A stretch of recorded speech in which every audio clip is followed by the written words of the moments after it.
지금 though you're on my mind all the time. I wanna tell you but I'm super shy, super shy. Pengertian ilmu negara. Ilmu negara adalah ilmu yang mempelajari hal-hal yang berkaitan dengan suatu negara pada umumnya. Sedangkan menurut para ahli, yaitu Ramlon Nanning, mengatakan ilmu negara adalah ilmu yang mempelajari, mengkaji, dan menyelidiki suatu yang menyangkut baik mengenai asal-usulnya, seluk-beluk, bentuk, dan wujudnya. Menurut Giorgio Jelinek, ilmu negara adalah ilmu yang mempelajari pengertian-pengertian pokok sandi, pokok negara pada umumnya. Dan menurut Van der Pot, ilmu negara adalah peraturan-peraturan yang menentukan badan-badan yang diperlukan pada wewenangnya masing-masing.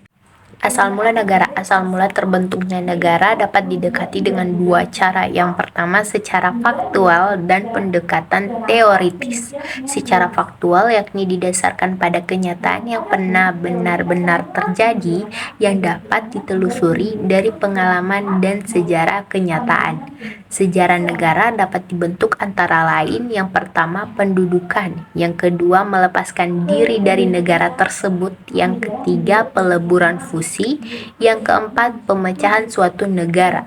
Pendekatan teoritis ada beberapa teori mengenai terjadinya atau asal mula terjadinya negara baik menurut pemikiran barat maupun dalam pandangan pemikir Islam, antara lain sebagai berikut. Pertama adalah teori ketuhanan atau teori teokrasi, yang kedua adalah teori perjanjian, yang ketiga teori kekuatan atau golongan, yang keempat teori garis keturunan, yang kelima teori organis, yang keenam teori historis atau evolusi, dan yang terakhir adalah teori alamiah.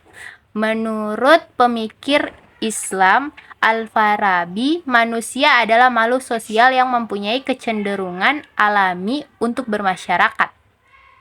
Selanjutnya, hakikat negara. Hakikat negara dimaksud sebagai suatu penggambaran tentang sifat daripada negara. Negara sebagai wadah dari suatu bangsa yang diciptakan oleh negara itu sendiri. Maka dari itu, penggambaran tentang hakikat negara ini mesti ada hubungannya dengan tujuan negara. Tujuan negara adalah kepentingan utama daripada tatanan suatu negara. Sifat hakikat negara yaitu harus memiliki daerah, warga negara, dan kekuasaan tertentu. Yang terakhir, bentuk negara. Macam-macam bentuk negara adalah negara kesatuan. Negara kesatuan dibedakan menjadi dua bentuk, yaitu negara kesatuan dengan sistem sentralisasi, yang kedua negara kesatuan dengan sistem desentralisasi. Selanjutnya, negara serikat atau federal terdiri dari negara bagian yang memiliki otonomi dalam beberapa bidang, namun tetap hakikat oleh hukum dan konstitusi yang sama. Yang ketiga, negara konfederasi.